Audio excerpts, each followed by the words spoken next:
Welcome to the Making a Runner podcast. I'm your host Nick, a running specialist biokineticist and coach. And I'm a co-host Davey, aka Davey on the Run. Through our shared knowledge and experience, we unpack the fascinating topic of running. We speak to coaches, athletes, subject matter experts, and everyday enthusiasts to help you improve your running. And ensure that you enjoy every step of the way, wherever the road or trail may take you. This is how runners are made. It's how runners are made, baby. Oh yeah.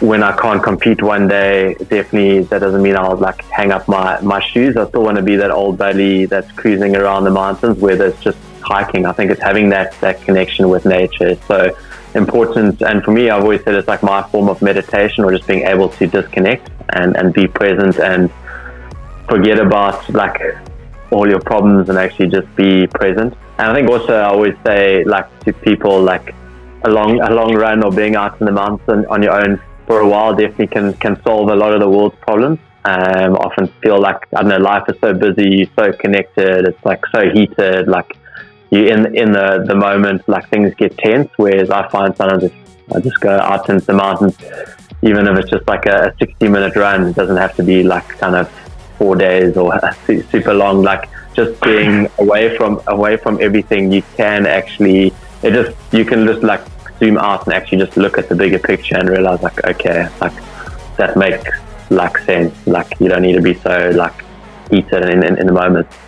Nicola! Davide! My man. It's been a good few weeks for us, hasn't it? It's been a while, hey? The last time we chatted, we were debriefing from Cape Town Marathon, but since then, quite a lot has happened. Firstly, I'm a Boka. Yeah. Back-to-back world champions. That was an absolutely wild ride. Yeah, and if any of you watch Davey on his socials, you know that he's an avid supporter of the box. And Avid he'll wear supporter, gold and green from foot to green and to gold. But that was an absolutely wild time, and it was just really cool to see how the Rugby World Cup and the Springboks brought our nation together, how sport can do that for a nation. Sure. And that whole team, I just take my hat off. I know this is not a rugby podcast, but I just, I feel that needed to be said. And I think it's a good intro to the guest that we have today because, I mean, for us, ever since we started the podcast, there was a few names that we put onto that list. And Elliot Kipchoge being one of them, Gerstein being another, which we tick that box. But Ryan Sands, guys, from the beginning, we wanted to have a conversation with Ryan Sands. He is arguably one of the most iconic, legendary trail runners the world has ever seen. And he is South African, he is one of our proud South African athletes, still lives in the country, does so much for the sport all over the world. And as we've said in our newsletter this week, Ryan Sands is for trail running just as much as Sia Kolisi is for that Webb Ellis Cup. So that is beautiful. That gave me goosebumps. But before we get on to discussing that conversation, we do have some exciting news to bring to our listeners, especially the long-time listeners of the podcast. Perhaps, Davey, you can share your news with the listeners. Well, the news is that come April 2024, Rassie Fick is going to be born into the world, and he's named Rassie after the obviously the coach of the Springboks. But pretty much I'll take any name from the starting 15 team, or the bench, or the reserves. Yeah, as well. We're actually taking requests, guys. Yeah, we're actually taking reach requests. out to us. Yeah, join Patreon and you can send some requests in there. But yeah, Kath and I are both super excited. Kath is at the moment now sitting here. She's coming on 15 weeks. So it makes it quite an interesting time because one of the first questions I had to Catherine when I found out that she was pregnant was, can I still run Comrades? Because I started doing some quick maths and realized that Rassie is going to be 1 month old by the time Comrades rolls around. But what is even more of an immediate risk is Two Oceans Marathon, which is right around that pregnancy date. So we were having a bit of a laugh today on our run because Davey's wife's birthday ends up always being on Comrades. Now their 1 year anniversary ends up being on Cape Town Marathon, which is arguably the biggest marathon in the country, and his son's birthday might end up being on Two Oceans. But rightly it's fine. So. I don't need these big events, it's fine. But I currently am in talks with all three events to try and move the dates. So we'll see how that goes. Good luck with that one. And on top of that, guys, we have to apologize a little bit because of this. Davey's mind has been a little bit all over the place. And, we had booked Ryan Sands a few months ahead of time. And it just so happened to be that the week that we were recording with Ryan, Davey found himself in Cape Town without any recording equipment. So you do hear him coming in and out of the conversation. But we were there for the 12-week scan. Okay, so I wasn't there on holiday. It was important. But yes, the quality on this episode is not what you guys are going to be used to. I was unfortunately more from the host. I mean, the quality with Ryan, yes. That's absolutely fine. So I think from an inside perspective, you are going to be able to gain as much insight as you do from any of our other episodes, and we're really, really excited to bring it to you. We speak to Ryan about his extensive running career spanning decades. Right from his first marathon to his most iconic adventures that he's done throughout the world. We speak about his most recent UTMB attempt that we actually managed to finish the loop after so many attempts and failures. And we chat to him about the future of his trail running career, as well as the future of his involvement in the community and trail running as a whole. And I think for me, it was also just, realizing that, for most of my life, Ryan Sands has been the biggest trail runner in my mind, being South African, and he's got that celebrity status. And just talking to him and just realizing he's such a down-to-earth guy. He's done so much for the sport. He started, pretty much from the bottom and built his way up. And he has so much knowledge, and he just has so much passion for the industry. And he's giving back through the whole Live to Run Foundation. So I think it was a really enjoyable conversation. I think for anybody that loves trail running, this is a real goodie. Yeah. For anyone that loves running. That loves running. So guys, please sit back, relax, or if you're on a run, we hope that you're having a fantastic run, but enjoy the show with Ryan Sands. Ryan, thank you so much for taking the time to chat to us today. It's a real pinch me moment for, I think, both myself and Davey to have someone like you come onto the show, and we really just appreciate it. Thanks, guys. Yeah, really cool to be chatting. Looking forward to it. Yeah, man, you've had a hell of a busy time. We've been trying to chat to you for a while, and I know at the time you were in the weeks leading up to UTMB, so I know that was an extremely busy time. And obviously, since then, you haven't really had any time to really take off and catch up. How's it been going recently? I mean, you were down at Otter, then down at obviously your marathon trail in Cape Town. How's things been going, man? Yeah, I guess I've been keeping busy, but definitely running wise, I took it pretty easy post UTMB, and actually felt like I was bouncing back quite quickly. But then I did actually pick up the training again, and then felt like I was still a bit fatigued. But back into training. But like you mentioned, also we had Cape Town Trail Marathon 2 weekends ago. I was at the Otter, and just I guess it's coming towards the end of the year now. So there's a lot of stuff to wrap up, but all exciting stuff. I think for me, as long as I'm passionate about it and I love what I do, I don't see it as hard work.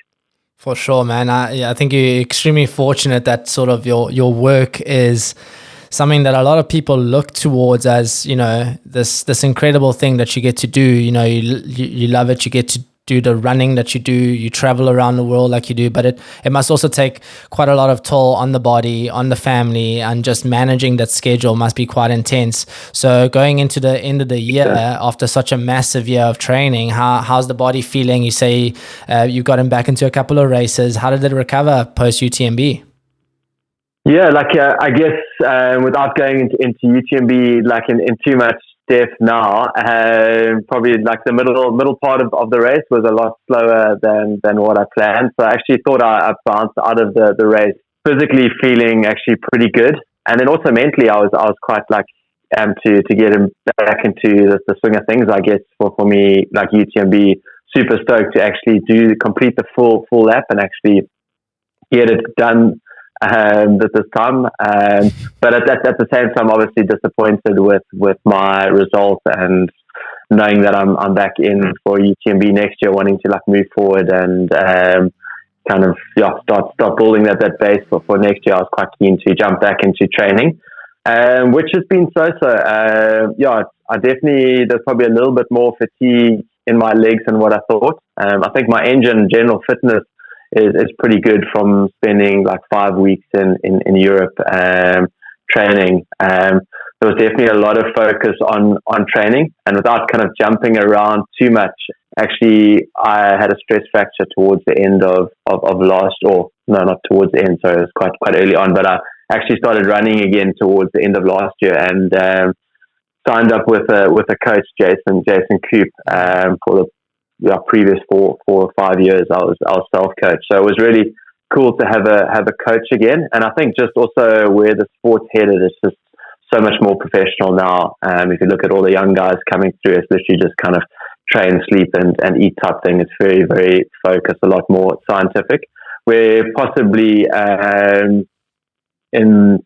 say probably from like 2017 or so onwards, I've done a lot more projects, also been involved with other things, not just from like a training point of view, which has been really cool. And I think it's led to me having a long career in terms of not just kind of waking up and training every day, doing other things like being involved with events and having something like 13 Peaks, doing like corporate talks and etc. So I think I've needed that to kind of prolong my career. But jumping back to starting training with Jason, like I said, my big goal is UTMB, and like immediately he gave me some great advice, and like realized I needed to try and clear out some of like the other stuff that kept me so busy, and put more emphasis on training, especially definitely like my volume of training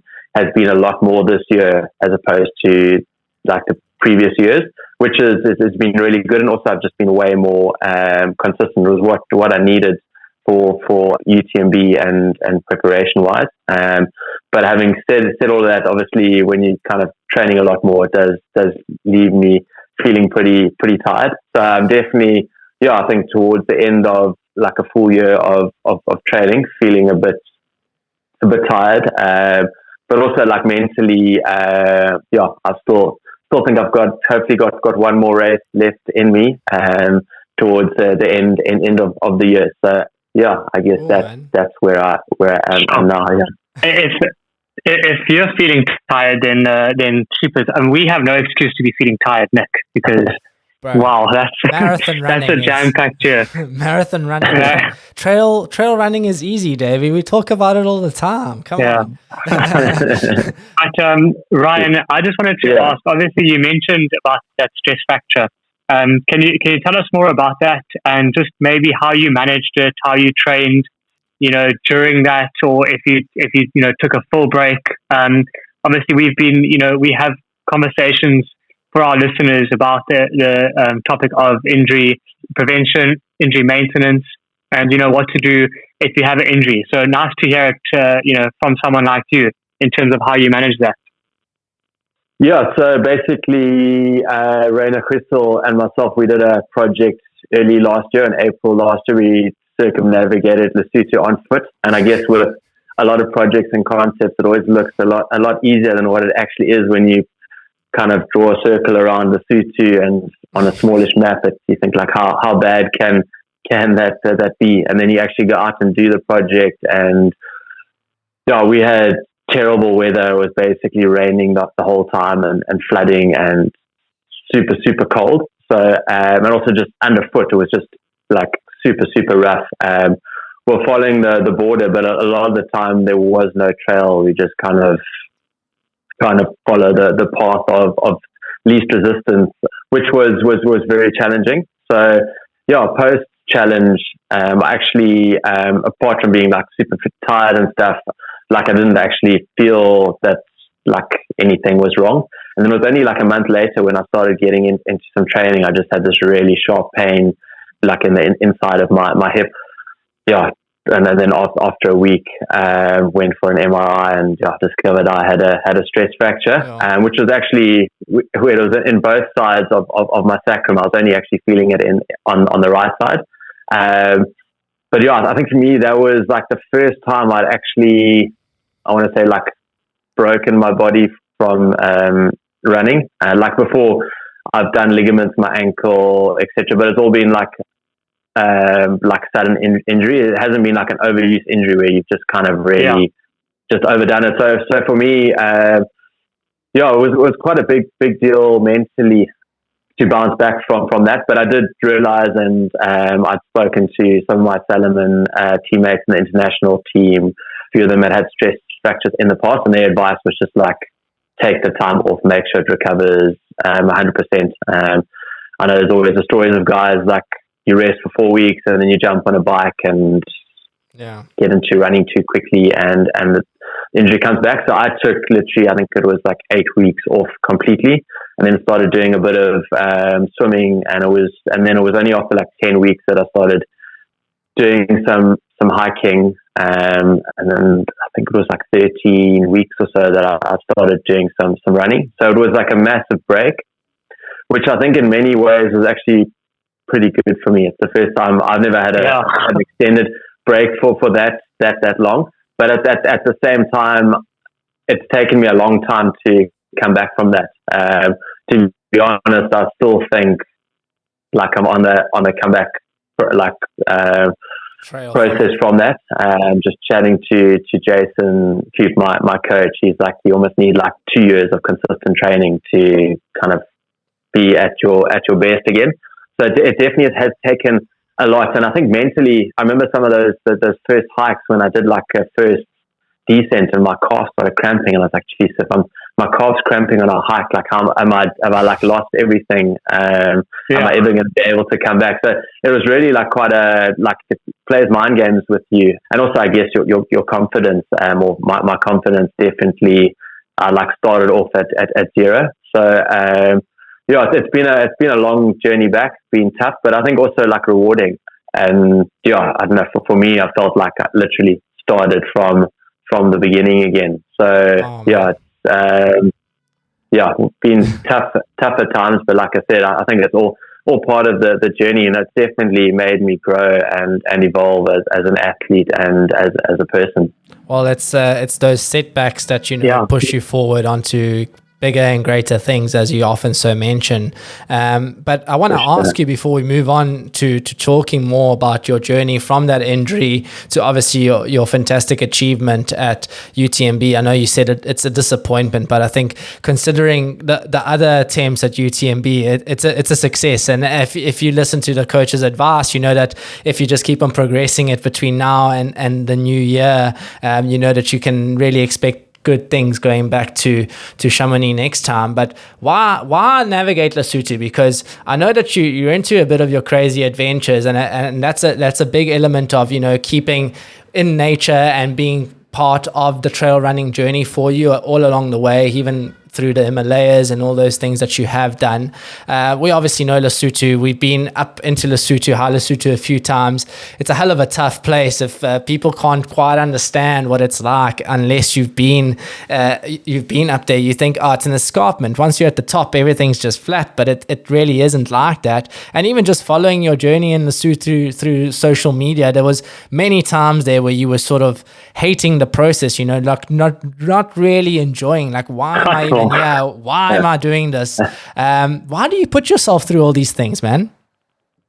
Yeah, I guess going back to like Lesotho and Himalayas and all those adventures, I think for me, like I started off my career running the Knysna Marathon, and then very quickly discovered trail running. And I think for me, what I loved about trail running was the adventure and the unknown. So I think it's like doing a project like the Great Himalaya Trail or Lesotho. I think it's definitely the excitement of the unknown and all the planning that has to take place. There's definitely like a big appeal. But like I said, with all I think chatting to Reno, who I did the Great Himalaya Trail with and navigate Lesotho, it always looks a lot more simple when you kind of plot it out on a map, and then you actually go and do it. Like you say, there are a lot of challenges that come up. I think like if I look at Lesotho, we didn't expect to have so much rain. We had issues with dogs chasing us, which was quite hair raising. And then unfortunately also had an incident where on our second night woke up with guys throwing rocks through our tent. Yeah, I mean, on that obviously just like kind of throws you off completely. But I think in many ways, I think like Lesotho taught me so much about myself as a person. Like I go back to that incident where the local herdsmen were throwing rocks through our tent. Definitely one of the most scary situations in my life. But it was just, it was quite a like surreal experience that this all happened, and then we actually managed to calm things down. They thought we were trying to steal their cattle, and basically the herdsmen, they get given a sheep, like one sheep per month, if none of their cattle gets stolen off. It's like the chief will give them like one sheep a month, and for like the past 6 or 7 months, apparently like a lot of the cattle had been stolen. So basically they hadn't been paid for like 6 or 7 months. So they were like super on edge. Obviously reacted like that, but then like as soon as the situation was calmed down, they were like super helpful, like kind of helped us fill our bottles the next day. Helped us like kind of navigate the best way and stuff. So yeah, I guess it's just, for me, it was like a real eye-opener, just understanding everyone's situation, and everyone deals with stuff differently. But yeah, navigate Lesotho, definitely, lots of highs and lows. Have you been back to the Berg since? No, Rainer actually tried to talk me into it a few months back, and I said no. I still got post-traumatic stress from it. No, it was like a cool experience, but like I said, definitely quite challenging at times. And I mean, in retrospect, looking back at it, what sort of lessons you feel have stuck with you from Lesotho, and have you been able to sort of take any of those into your more recent successes?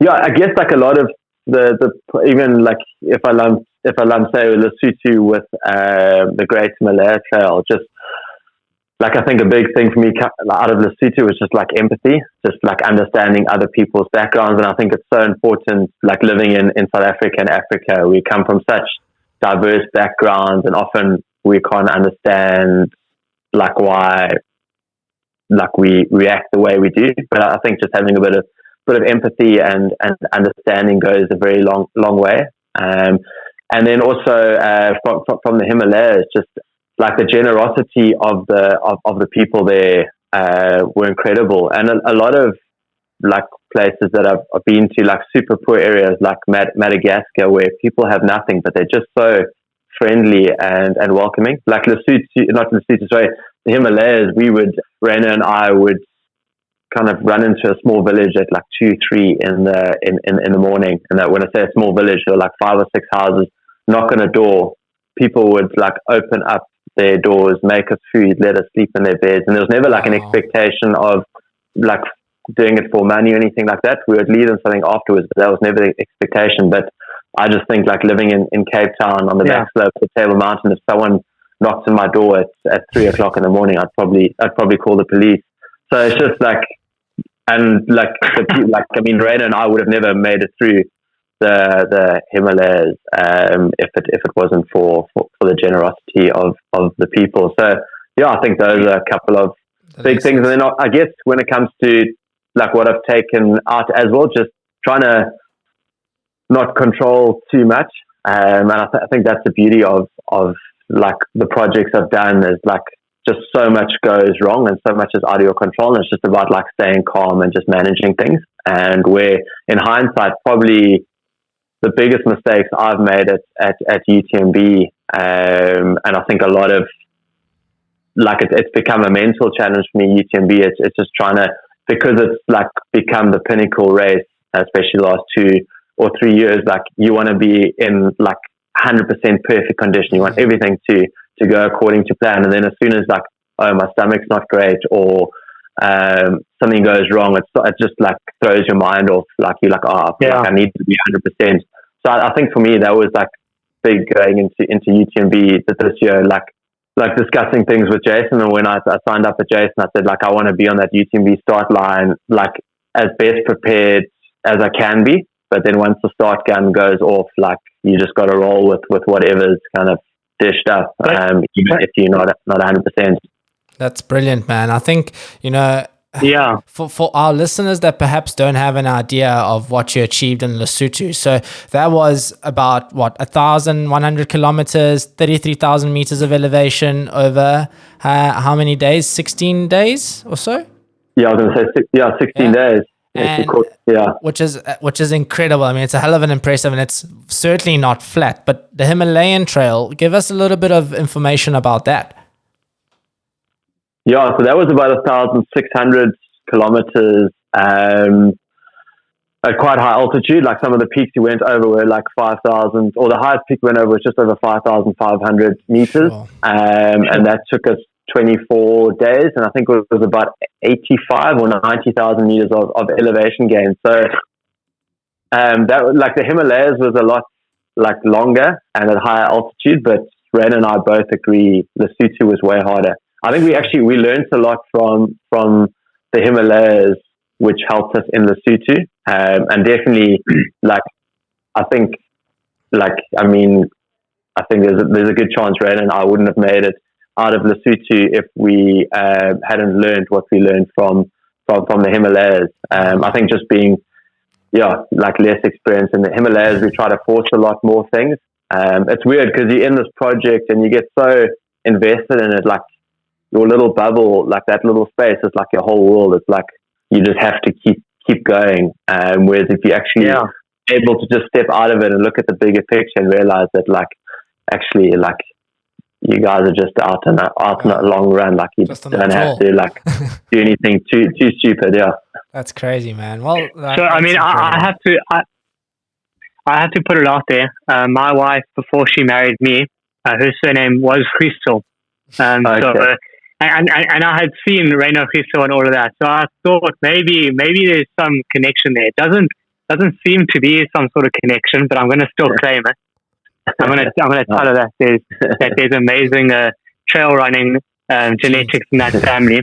But talking about Reino, you guys seem to have been doing a lot of adventures together. What's the relationship like there? And I mean, how long have you guys been running for? Just out of curiosity. How long have we been running together, or just together for? Yeah. So Ren and I first met at the Sky Run. It was 2012, and then it was 2012, and then it was 2014 that we both did the Drakensberg Grand Traverse together. But in towards the end of 2013, we started spending some time together out in the mountains, and it was kind of from there that we've done a lot of adventures together. And obviously when you share what we've shared, you do build a really close bond. I think it's like when you can see someone in their they're like the lowest of low, and then also see them in their highest of high. Sure. I think it's you form a really strong bond. I mean, even if I think of my Western States win in 2017, Reino paced me for, I think it was like a 20 or 30K section, and it was like a crucial section for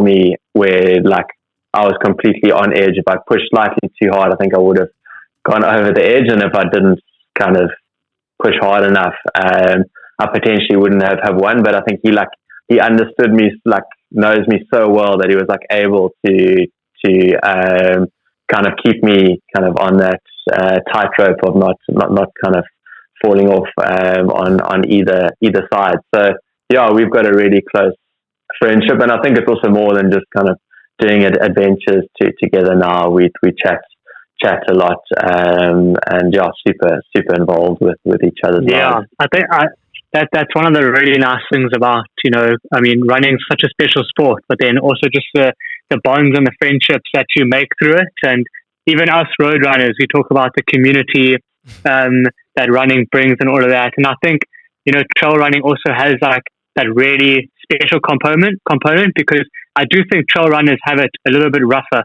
than road runners. And you're 100% correct in saying you form really special bonds with people when you go through tough things together. And by the sounds of it, you guys have seen some shit. So nice to understand that a bit more. No, for sure. So, right, and you mentioned there Western States, and before we move on, I just want to sort of talk a little bit about it. I thought it would be a nice intro into your other major races and your major wins before, obviously, your attempts at UTMB and all of that. So, obviously, when you started your running journey, you mentioned, so it was the Knysna Marathon. I wasn't so sure which one it was. And I read somewhere that you just done it because you couldn't enter the half marathon and your friends were doing it. So you just went and did it and realized that, okay, I want to do something challenging. So that's how you that was your intro into the trail running world, right? Yeah, so basically it was last year at university. I always used to go up to the Knysna Oyster Festival, but more for the festival. But I thought studying honours now that I kind of needed to be a bit more responsible. So I had a whole bunch of my mates that were doing honours with me. They were all in for the half marathon.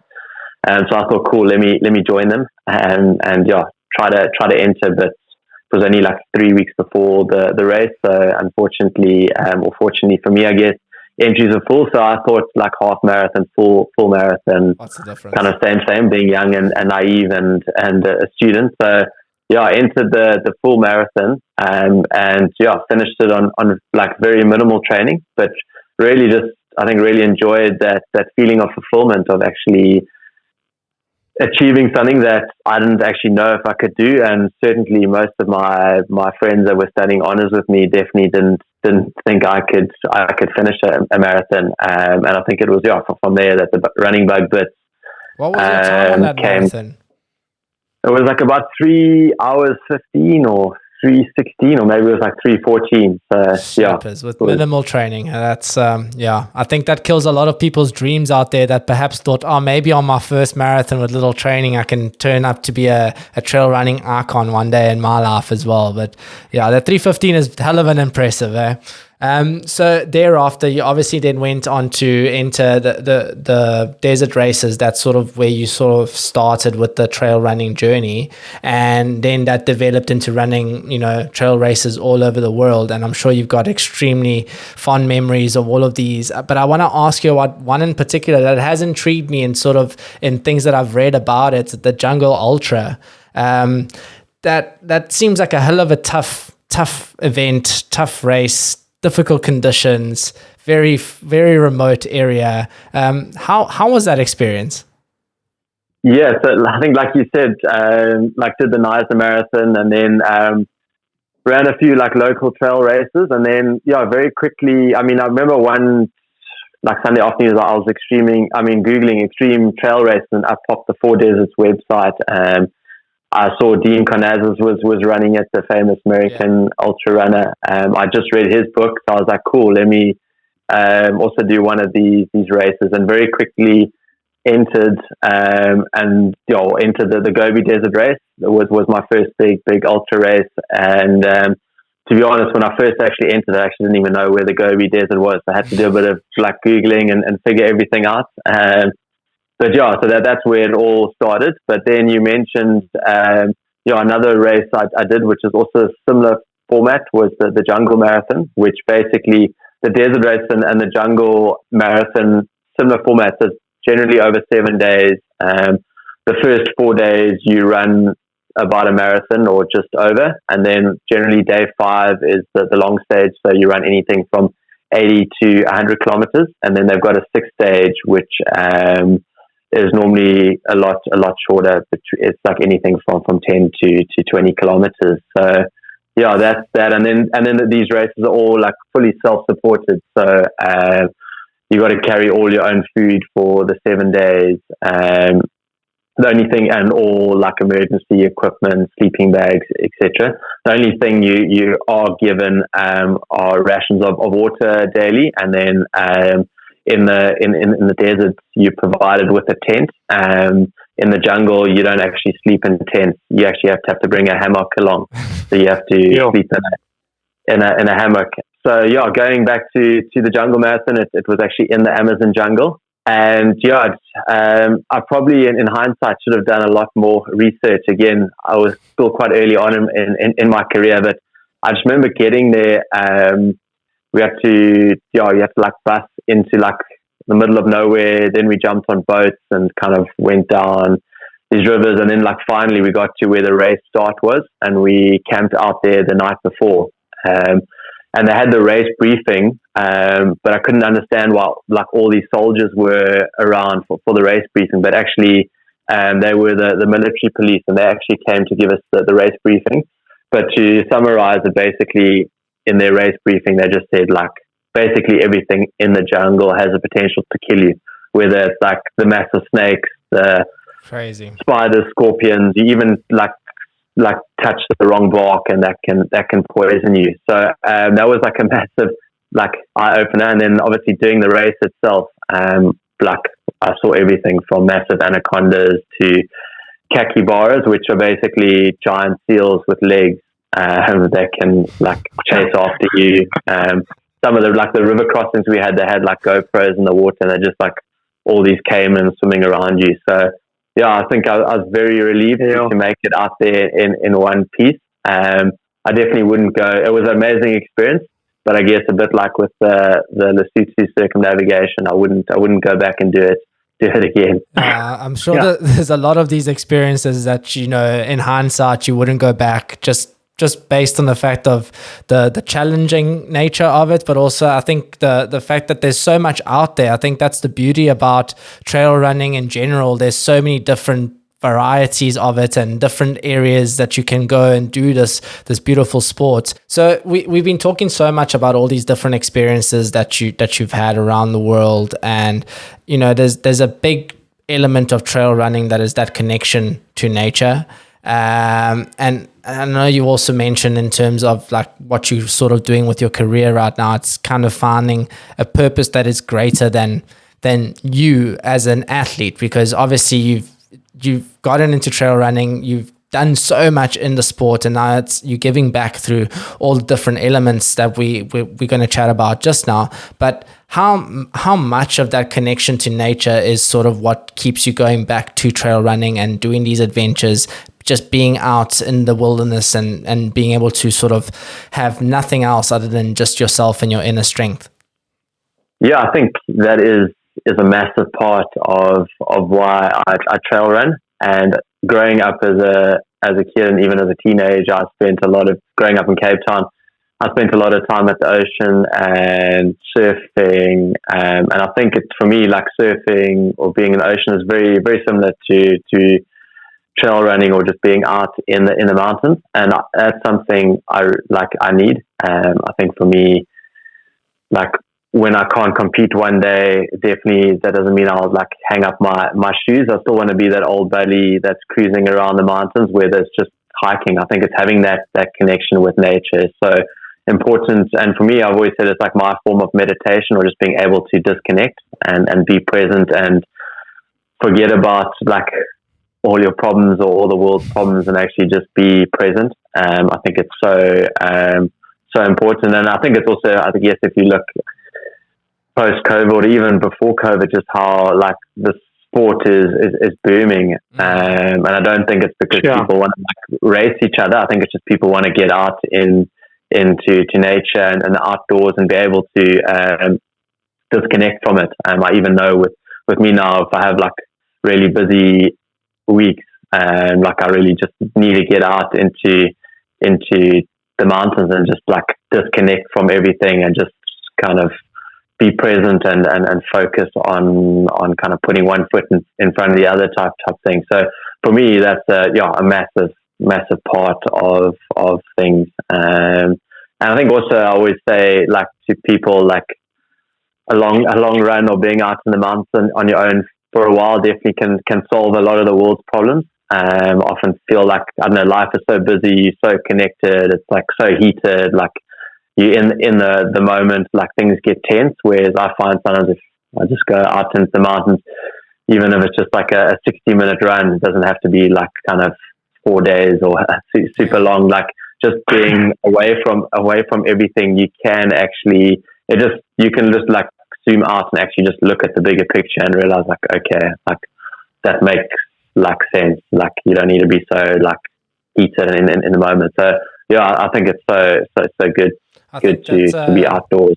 It's a very interesting take because obviously, you know, from us with a road running background, I think you can get into that similar space, but it's in a different way, right? So like say if I'm now just running at a specific tempo and I'm getting lost in my thoughts and I'm thinking about, as you say, trying to solve all the world's problems. But I find myself like when I am on trail, I'm trying to think so much about where my next step is going to be and where I'm putting my foot. And I actually find that hiking through the mountains is a better way for me to be lost in nature, because just running sometimes is a hell of a thing, trying to run, especially on very technical trails. And I mean, with you, obviously you're a highly talented, skilled athlete. I think for the regular person, it perhaps could be one of the reasons for me personally that I prefer just getting into a rhythm on road than trying to be out in the trails. And I love being out in the mountains and going for a hike, but I find that, as I mentioned, when I'm running, it's just one foot in front of the other and I'm not trying to hit my head, you know?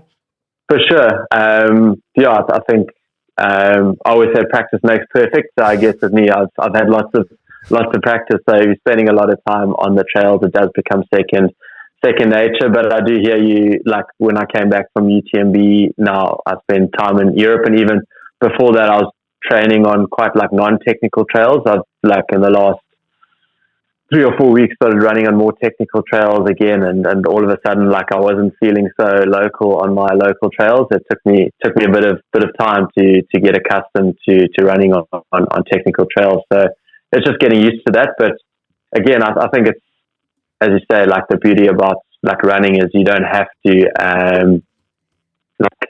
run on the trails. Like you can run on the roads. Like my sister runs a lot of marathons, and she's got like 2 kids and like super busy, and for her, like she has to run every morning, otherwise like she can't face the day type thing, or it's like that's like her thing. So I for me, I've never really kind of distinguished between the two. It's even like, I know you guys are joking saying a marathon's easy compared to trail running, but I know for me, probably when I hit 30 Ks on the road, probably at the moment 20 Ks on the road, my legs get really sore and heavy. So it's all relative. Even I'll answer the question before you guys ask me it. I know like a lot of people say, when you're running comrades, and like, I mean, I've got the ultimate respect for comrades runners, and hopefully I'll do it like one day. But I mean, for me currently now, like I see myself more as a trail runner. That's what I enjoy. But I guess just going back to it all, like, I mean, it's cool that there are so many different aspects of running. And even with trail running now, like the sport's got a lot more commercial. Like I'd say definitely post COVID. If you look at an event like UTMB, it's been bought by Ironman. Like it's definitely commercializing the sport in a big way. And obviously there are the pros and cons of that. But I think the beauty about trail running is you get these big commercial events, but then you also get an event like Western States, which is also become a lot more commercial, but it's definitely got a very strong community feel, or a race like the Hard Rock, which I'd love to run again. Super community, super core. So I think the cool thing there is like there's space for everyone. And then also, like if you don't want to run like events or races and you just want to be out in the mountains, you can do that too. So I think that's the cool thing about running. So you mentioned at the beginning, and also you just re-mentioned it again, how sort of the professionalization of the sport and how it has changed. And I'm sure you've seen it change quite a lot since 2008. And would you say that the main thing, obviously there's a lot of young, talented runners getting into the sport, getting good sponsorships, being able to take up trail running as their main thing, their profession, which is fantastic. And I feel like trail running has always been so community driven. Everyone knows each other, everyone is friends, can have beers after a race. And that's something that I really love about trail running and the community that they've created throughout. Do you feel like the professionalization of the sport could potentially impact that, or is there, like you say, events like Hard Rock that keep it real to the core, that are sort of upholding what trail running is about? Yeah, I think like trail running, like you mentioned, isn't a very like interesting and exciting space in terms of there's like a lot going on. It's become a lot more professional, and it's amazing to see how many young up and coming runners are able to do it on a full time basis, and survive completely off trail running, and then from that just seeing kind of the level of trail running, just kind of how it's just on like a massive upward curve, which is super exciting. But again, there's also, I guess, the flip side in terms of events are getting bigger, more professional, more people to manage all those people. Maybe it doesn't feel as community like focused and orientated. There are those events, and an event like UTMB for sure. Like there's so many people, so much hype. It's not really like an event you're gonna finish and sit down with your family and put out a picnic blanket and some mates and kind of have a few beers and chill. Like there's like way more to it. But I think the cool thing is there are events that are way more kind of focused on the community and on the course. So I do think there is something for everyone, but for sure there obviously I guess there are a lot of people that don't think UTMB or where it's headed is good for the sport. I'd like to think it is. I think it's just important that it's managed in the right way. And I even know, say from an elite athlete or elite trail runner point of view, we do have we have created like a group of athletes that do address the various issues. And I think, I would say, like, without going too much into UTMB, I think they do take a lot of criticism at times, but I do have to give them kudos that for the majority of the time when they are flagged about issues, they do try and work on it. And like Catherine and Michelle Paletti are passionate about the sport, and I do feel it's headed in the right direction. Personally, I really enjoyed just watching UTMB the last couple of years. It's been fantastic, and I mean, as someone that I love the Alps, and just being part of it, really, I think the way that they've been broadcasting it, the hype that they've been creating around it, from an outsider perspective that hasn't done that much trail running, I've absolutely loved it. So I agree with what you're saying in terms of, I think what they're doing right now is fantastic, and I think it's a good intro for us to get onto the topic. Yeah, I first of all want to address the comment that you made earlier about you possibly doing comrades. I think we would absolutely welcome you with open arms, and I can't wait to see you do that. And please give us at least a year in advance warning, so we can make sure that Nick and I sign up for the same one, so we can witness that. But yeah, I mean, talking about comrades as like the pinnacle of a road running event, obviously UTMB is also, like the holy grail of trail running. I think it's something that, everybody knows about. Even if you don't run trail, somehow people have heard of UTMB. So I think we do want to touch on it, but more from your journey around UTMB. And I think we can just start off with, how was your build up for UTMB post the injury that you talked about? Yeah, so like you said, UTMB has become like the pinnacle event, or I guess the Olympics of trail running. You could arguably say that. But I guess it wasn't always like that when I first started like running like races. So I'd say probably second to UTMB now would be an event like Western States. But I would say up until like 4 or 5 years ago, they were always like on a par, and then there was Leadville, there was Grand Raid of Reunion on the Reunion Island, which just happened this past weekend. So I think, UTMB have done an amazing job at just kind of really growing the event, and with the live coverage, and just, really creating something special. But my UTMB build up this year, I think since signing up with Jason, I had an amazing preparation. things were going well. Like I did the George Ultra Trail this year, the 100 miler, to qualify. And yeah, I had a good run there. I felt strong, and then, or actually, I was going to say shortly after that, I went to Europe. But actually, unfortunately, just before heading to Europe, I was actually back out in George, and I slipped and tore a ligament in my knee. It wasn't like a full tear, but I thought, flip, here we go again. So yeah, people that don't know my history with UTMB, I'd started it 4 times and never finished. So obviously, it was a big deal for me this year to get it done. But I thought again, like, yeah, here comes the curse. But I think it was actually a blessing in terms of I was forced to take 2 weeks completely off, and then really managed to bounce back quite quickly. Thanks to my support team, managed to get me back up and running quite quickly, and then got to Europe a month ahead of time and joined the Salomon International team, and we had a training camp out there, and then stayed on and kept training, and things felt like really good. I think it was the best I felt going into the race, and also just like the most confident I felt going into the race, just like knowing that I'd done everything possible to stand on the start line as best prepared as possible. For someone like me, sorry, I had to ask. Obviously, you said you've started it and you haven't finished it 4 times now. Yeah. And then obviously this was the first time that you finished it.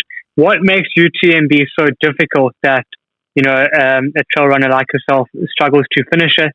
Is it just crazy elevation, or for me, because I think I don't know too much about it. What makes it so challenging? Yeah, I guess the big thing, like with UTMB, and especially the last couple of years, I think also like one of the reasons why it's grown so much and become so popular with elites is elites, or up until like 2 years ago, elites actually didn't need to qualify for the race. As long as you had a certain ranking, you could automatically be given a race bib. Whereas for like a race like Western States, you have to race your way in with golden tickets, or like golden ticket races. In a race like Hard Rock, you just go into a lottery. Leadville's just got a lottery, so it's quite hard to get into those races, or it's quite a process where UTMB you could just get in. So it always had super competitive racing, and I guess the best way to describe it is like at the start of UTMB, it's like throwing 40 eggs against a wall, and like the 6 eggs that don't break are generally the guys that finish it. And so the race has a very high dropout rate, just because guys start off crazy fast and you either have a good day or you don't. But I think UTMB, it's like the race is like very specific to like the European conditions, in terms of just massive climbs. You're getting like 1,600 meter climbs, like of elevation gain over like 8K. So you're just going up and down.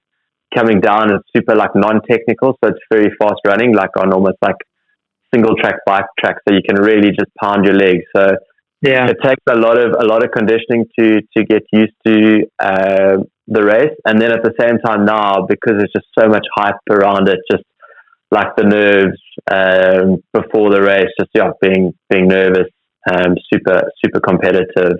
So I think that's kind of some of the things that make it so challenging. But I think and I think up until this year with Jim Wormsley winning it, I know Courtly and a number of the European ladies have won it previously, but traditionally the race has always been won by a European. And I do think they've got like a big advantage just growing up in that area and being able to do so much training in those mountains. So from what I hear, also I just want to touch on it. I think it must be a lot harder for the pro athletes like yourself, just based off of the level of competitiveness that you guys have and all of that pressure.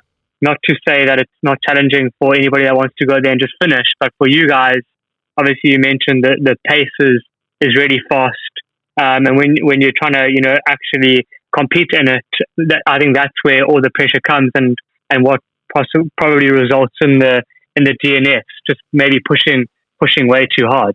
So that's just really interesting to hear from. Thank you. Sorry, Nick, on to you. No, Ryan, I was listening to a podcast with you the other day where you sort of mentioned that, when you go into a race in general, you can visualize the finish, you try and think about what that experience is going to be like. And you were saying how in your previous 4 attempts at a UTMB, you just couldn't even think what coming into Chamonix would be like. And obviously now knowing, it's easier to ask you the question, but in terms of that mental strategy going into a race that you've historically struggled with, you've had multiple attempts at it where it hasn't gone well, to the point where you're dropping out so early in a race where you're there for 100 miles, but now 40 k's in, you're out. I mean, this time around you still struggled. It wasn't, and that's, I think, obviously where you say that's the disappointment part of it. But if you can maybe take us through sort of the final few days building up to that event, how you managed to sort of box that mental pressure and compartmentalize it, and then actually take us through your day. Yeah, so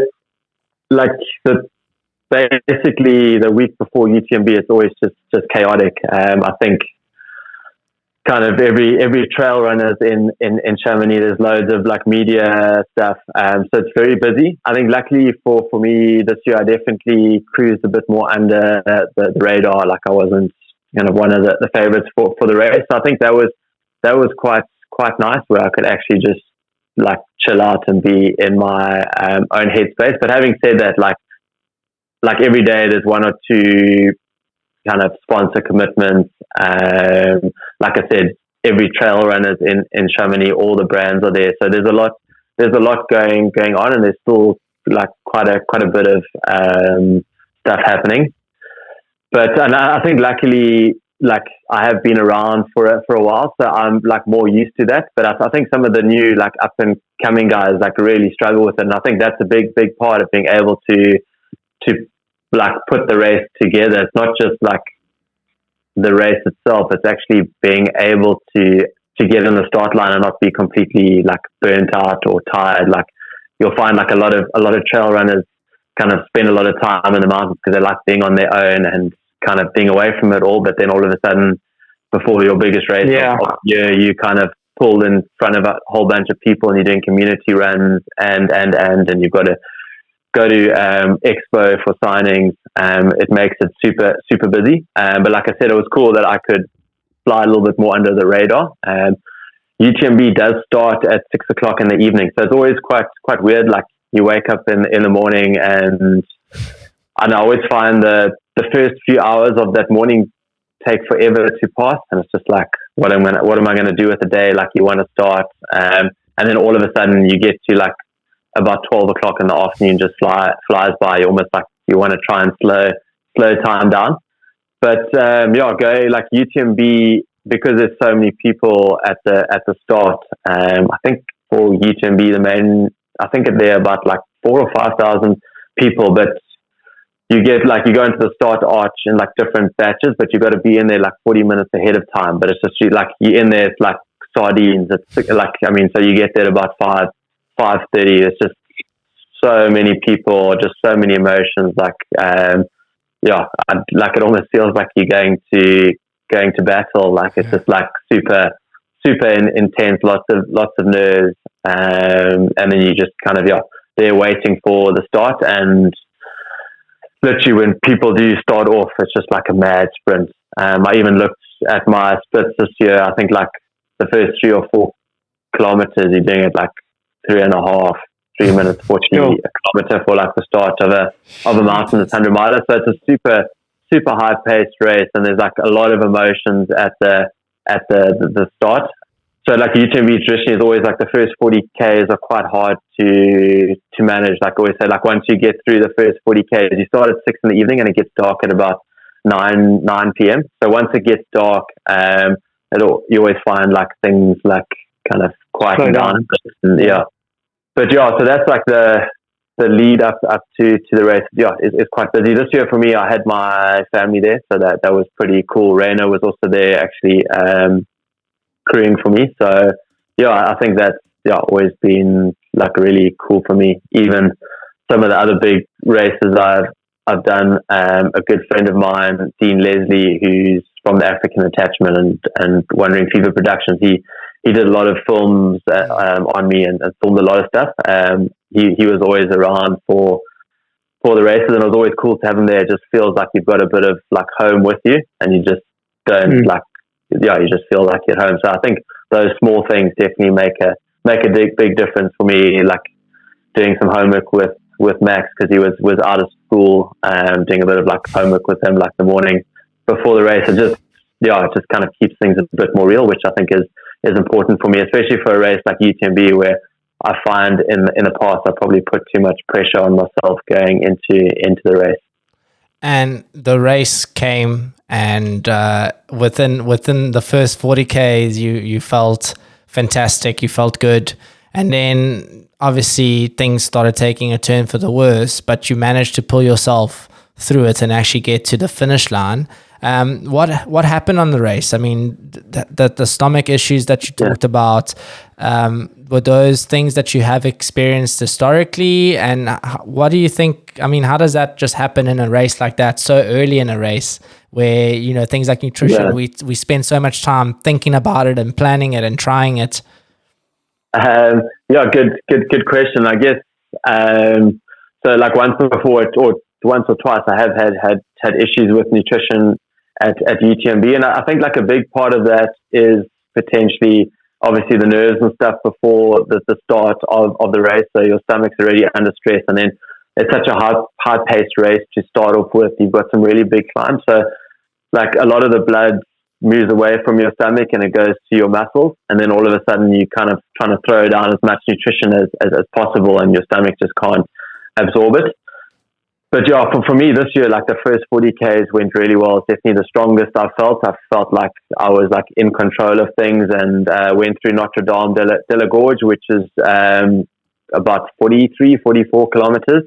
Was super like festive, just the mountains like lined with people like cheering for you. And then after Notre Dame de la Gorge, that's where you kind of like head up into the mountains for the night stretch. And the race is there for the next like 60 Ks, you're quite remote. And for the first 5 Ks or so was fine, and then just felt a bit like I took in some nutrition, it just like didn't sit right, and then I actually thought and I felt quite thirsty, so I drank a bit of water, and then just things just deteriorated. I just really struggled to get anything in, and then eventually just even like water wasn't good. And again, like obviously from my past experiences this year, I was just kind of stick it out, think of it as like as a long adventure. Don't panic, things will turn around. And then unfortunately things didn't turn around as quick as I hoped. And then my legs started to get really heavy, and then I was just really started going backwards. And then I think it was after about 3 hours of that, where like mentally I started to lose it a bit, and then just wasn't not good, kind of enjoying this. I was going backwards, and then it was like a long or it was actually before that. I just honestly, like, my game plan was to just keep moving forward, no matter what, and get to the finish line. But I honestly thought, I didn't know if I could actually do that. So I got to one of the aid stations, and actually saw one of the Salomon designers there, and I was like to him, like, I'm done. There's no ways I can keep going, Victor. And I said, like, where's your car? Like, I mean, because he said he was driving back to Courmayeur, which is where I could see Reno was praying for me, and I could drop out. And I said, where's your car? Like, I'm going to come with you. I'm done. Like, I can't do this. And he just like looked at me and said, no, you're going to complete the loop. So in a kind way, basically told me I wasn't getting it. Yeah. But which was like really, really good. And I kept going, but it was from there to all the way to Courmayeur, which is like another 30 kilometers. It was a death march.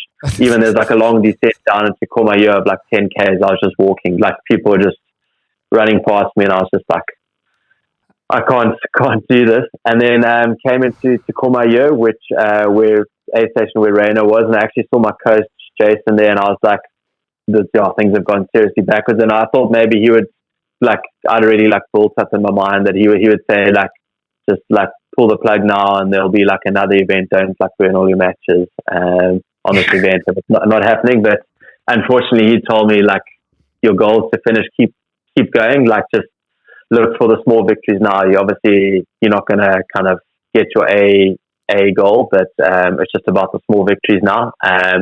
Which was, it's kind of really insightful. He also said just kind of get some anti-acid into like your stomach's obviously inflamed. And so I went into the aid station, saw Rainer, also spoke to Rainer, said like, do you not think I should drop? And he was like, I think you need to keep going and get this race done. But again, it's up to you. So I took a lot of time in there because basically sorry. No, I was just going to say, so nobody was telling you what you wanted to hear, right? No, and unfortunately or fortunately not. But like I think it was like for 4 hours up until Courmayeur, like I hadn't eaten anything. I was able to get like half a soft flask of soup in, but like nothing. So I was just running properly on like nothing. And then at Courmayeur aid station, I took some Schmecter, like anti-acid in, and I sat there for ages, took in a lot of soup, changed shoes, and then kind of got out of the aid station and kept going. And then it was about 2 or 3 hours after that at all the next aid stations, I just kept drinking soup. And then finally I was able to start taking on some of my nutrition again. And then it was coming down from Col de Ferret, which is the highest part of the route. I started dropping down and I actually felt like kind of my legs weren't feeling like kind of wood stumps again. I actually had a bit of spring in them. And it was from there. So for like the final 50 kilometers where I just, I felt a lot better and I was able to pass people, able to get nutrition back in again. Not as much as I would have liked to, but definitely my stomach had, I was kind of working again, and I got around to the finish line. So super stoked. I actually stuck it out and got it done. Obviously, a bit like disappointed with the result, but I think like wanting to go back. I think I learned a lot from the race and the experience. And I guess the initial question, like what happened to my stomach, I still, to be honest, can't pinpoint it. I definitely think I probably took on too much nutrition early on, with the added nerves of the race. And the 2 days leading up to the race, I've had it in the past before, where you just feel like super nervous and your stomach's just not great. I have kind of got breathing drills and stuff I do to overcome that.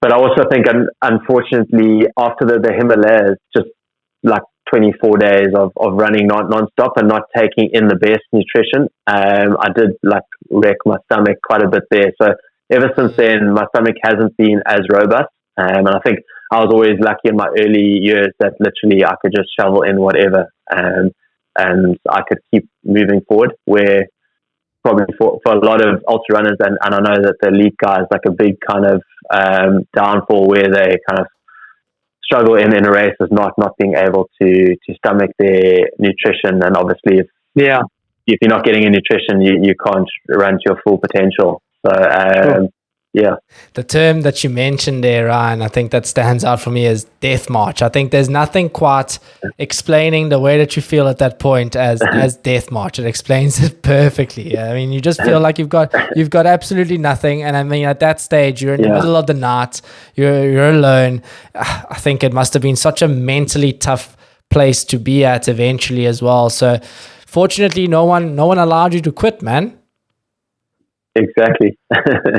No, very, very grateful for that. And that feeling of coming into that finish line, I mean, I know retrospectively you are disappointed with the result, but there must have been a part of you that was proud to be able to say that you pulled through this time. You went through the death march and the 60 Ks of no eating, and you got yourself out of it. For sure. No, I think super, super proud. Always amazing. I had my family at the finish line. Like Rainer was there. Also, again, talking about communities. Met some amazing people in Chamonix. Good friends like Rob and Jen. Having them there Jason, my coach was there. So I think for me it was really special moment to get across that finish line. And also, like I said, I definitely had a lot of kind of bad results at UTMB. So it was nice to actually get it done and actually get a finish. So I was really, really stoked. And also, I guess the last 40Ks I did finish quite strong. I think I was back in about 140 odd position, and I think I ended up finishing like 41st or something. So I mean, I did pass quite a few guys towards the end. So I think just that passing guys and finishing strong definitely adds a lot to the finish, and it's definitely got me motivated to come back and give it another go. It just shows it just shows you that you can push past what your brain is telling you. Your body physically can handle it, and it's just trying to find that extra gear. I just want to say that I don't ever need to run UTMB ever, because the man just painted it out for me. I think it's an experience that you got to try one day, Davey. You just got to be able to qualify. No. That's the problem. No, it's definitely. I definitely recommend it. Now with the system having changed in terms of being able to qualify for UTMB, I know it's not ranking based anymore, and you sort of have to go and gather these stones. For listeners that perhaps have heard your story at UTMB and your story of perseverance of going back and achieving, and when you're almost all out and you find that extra gear, and now they really want to go and test themselves out at UTMB. It's not quite a straightforward process as just signing up and going to Chamonix. How does one go about it? So getting into UTMB is quite a process, I guess, as I said, for elites and for people just wanting to go and run and experience it. So basically, UTMB have a UTMB World Series where you've got to take part in one of the races of the equivalent distance. So like if you want to run UTMB 100 miles, then you need to get in by like running 100 miles, or if you want to do 100K, I mean like CCC, which is 100Ks, and you've got to get in by running 100K distance. So they've got, I think it's like they've added quite a few more over the past couple of months. So I think they've got like 28 events now. They do luckily have one in South Africa, the George Ultra Trail by UTMB, and that's by UTMB. So you can get in through that. Basically, when you run one of the events, you gather stones, and once you've got enough stones, you can put your name into the lottery. But otherwise, if you do back yourself to get a podium, if you do podium at one of the events, if you get a top three, you get automatic qualification straight into the UTMB, the finals, which is in Chamonix.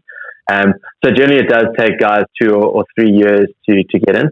But it definitely is possible, and if you go onto their site, there is like a clear way to do so. And as I said, I definitely highly recommend it. I think being in Chamonix, if you're a keen trail runner, is just an incredible experience. And as I said, the sport's definitely, it's definitely commercialized, the sports. And I think it's making it like really exciting. I think it's a once in a lifetime experience to be there. And for you to be able to keep on going, obviously over a career that's spanning many years now, you're still finding that motivation to get up and run. Because sometimes after you hit an event, and it's really difficult to find that motivation and keep going. And I'm sure for you must have gotten to points in your career where you do feel that the injury setbacks, the disappointing results and DNFs, all those things, do you utilize the negatives to really just fuel you and move you forward? Or is there like certain races that just, say UTMB is one of those races that you just get excited for and amped for, and that's enough motivation to keep on training? How do you keep that mental strength going and just keep running? Yeah, I think for me, it's always been about like mixing things up. So when I first started my career, I did like some of the multi-day races, and then with where the trajectory of the sport was going, I started doing a lot more like 100K races, and then with some 100 milers. And even like before that, a lot of my early 100 milers were like Leadville or Western States, which is traditionally a lot flatter. And then more recently, focusing on a race like Western States, and also I'd love to be able to get into hard rock. So definitely like mixing up the races, but then also mixing up racing and projects, like doing like projects in the Himalayas and Lesotho. I think having just really being able to mix things up is what's kind of kept me mentally fresh, and I think that's the biggest thing. I definitely pride myself in having like one of the like longest careers in the kind of trail running space. And I think I guess now sitting here, there's probably very few races that like really like mentally excite me. So I think for me, it's really about like focusing on those like a UTMB or hard rock. But I think it's cool, like having an experience like UTMB this year. I almost feel like more motivated next year to come back. And I think that's the beauty about the sport. It keeps me evolving as an athlete, but also as a person. And it's like, as I said, like having the stress fracture at the end of last year, I almost felt like I was completely starting from scratch again. And like, let's say you do that first hike and like your calves are cramping, you're falling all over the trails. You like, can I actually do this? And then you start running again and everything just feels terrible. Like you've got to like walk the climbs and you feel super unfit. I think just that whole journey, and like as you mentioned, having those setbacks. I guess having setbacks at the time suck, and it's very easy to look back on things retrospectively and kind of think, oh, like that was good and it like all happened for a reason. But like when you're in that moment, it's horrible. But I think it's cool that it's allowed me to keep like evolving as a person, and I think for me, I'll keep competing as long as I think I'm still evolving. And I think also for me, maybe like physically, maybe I plateaued out, but I think there are other ways, like I'd like to think like mentally and in other areas that I can keep evolving that will hopefully allow me to get the results I want. Brilliant, man. Awesome. I wanted to ask, can you also maybe just share with us some of your future races that you're thinking of doing, so that we can also just keep an eye out for those. What's exciting you? What's got that what's stoking the fire, sort of thing. Yeah, so I guess like big races. I mentioned them definitely.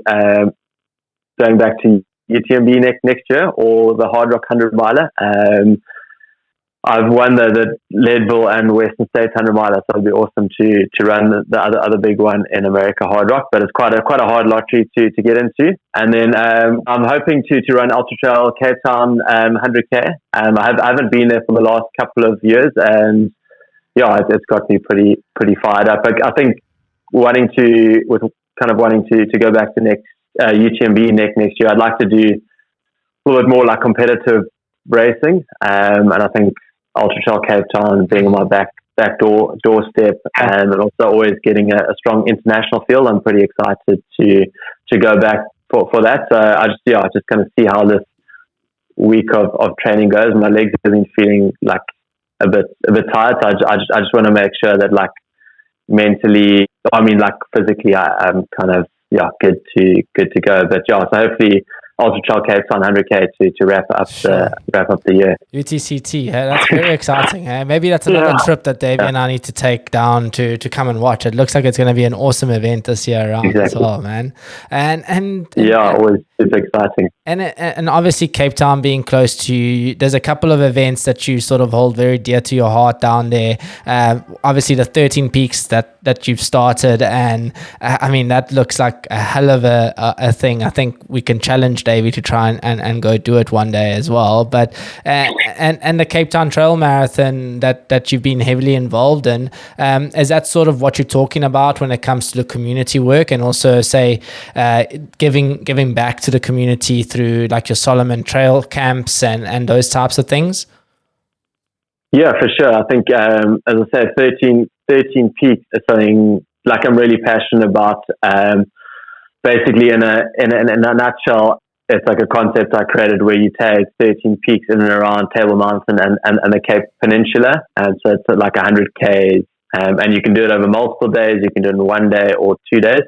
So it's really, for me, it's just about getting people out onto the mountains.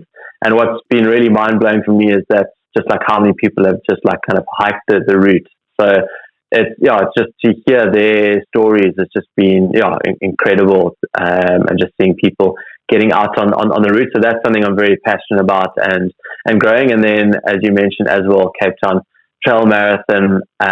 Really really cool to partner with Cape Town Marathon and to try and follow in their footsteps and create a world class trail marathon event. So that's something I'm passionate about. And I think with Cape Town Trail Marathon, it's also, I guess a lot of people say, well, like, why don't you have like 100-mile event that's your speciality, or like something longer? And I think for me, it's important about getting as much people into the sport as possible. And I think the best way to start is kind of through the shorter distances. And I think that's the thinking behind the marathon. And like you said, I think for me, like trail running has given me so much. I feel it's important to give back. So also being involved with Salomon and the Live to Run Foundation, and it's been like very very cool to be able to give back and also just try and get as many people into the sport as possible. And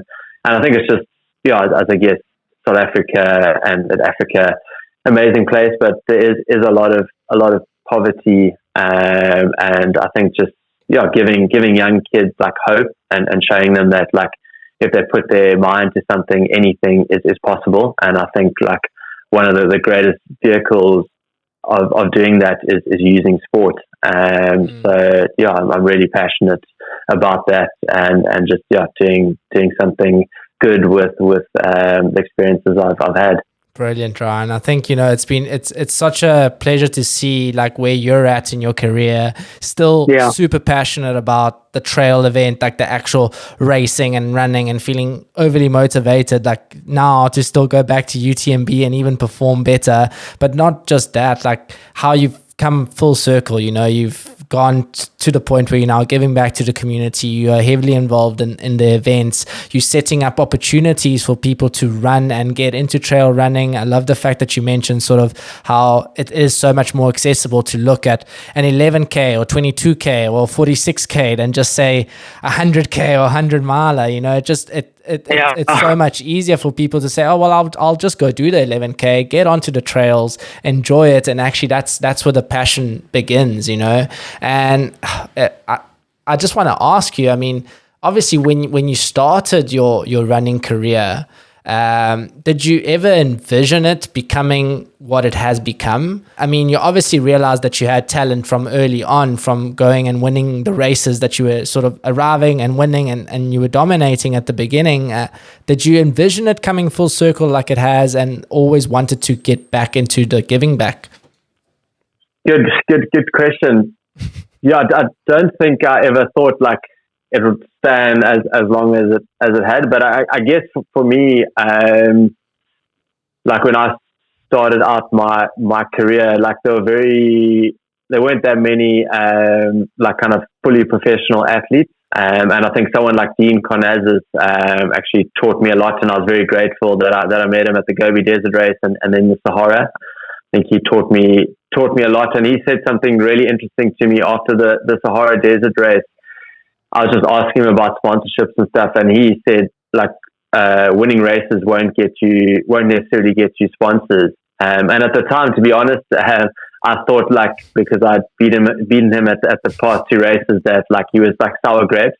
But it was something like I thought about a lot, and it's probably the most valuable word someone's said to me, and really made me realize that, like, yeah, obviously it's important to do well, and I wouldn't be sitting here if I hadn't won certain races or been on like the podiums. But I think it's so important to be an all-round person and be like a good ambassador for the sport, and be like passionate about what you do. So I think that was like, yeah, really like important for me. But yeah, I guess just going back, yeah, it's been crazy to think that I've been running professionally now for like 16 years now, and had some really cool partners along the way. And also most of my partners, sponsors, I always call them dream givers, are still like the same partners now than what I had from the start, which I'm really proud of. And I think they've also, kind of really cool that they helping and supporting me in also being able to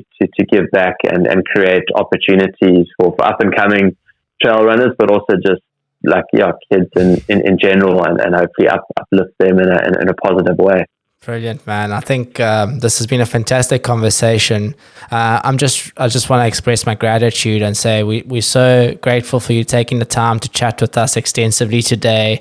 And I think it's a good example today on how to go about making a trail running icon. And just thank you. It's been super insightful, and we wish you all the best with the remainder of the year. We hope that the legs come back strong, and we're gonna keep our eyes peeled on that build up to UTMB next year, and we'll be rooting for you all the way, man. Awesome. Yeah, thanks so much, guys. Really cool to chat, and I look forward to chatting, and all the best your side too. Thanks for all you guys are doing for the sport as well. I appreciate it. Thanks so much, Ryan, man. Thank you for listening to another episode of Making a Runner. We hope you enjoyed it and found value in the show. Don't forget to rate and leave a review on your favorite streaming platform, and remember to share with your running buddies. Follow our journey on our socials and feel free to engage with us on all things running. We wish you a pleasant run, wherever the road or trail may take you. Bye for now.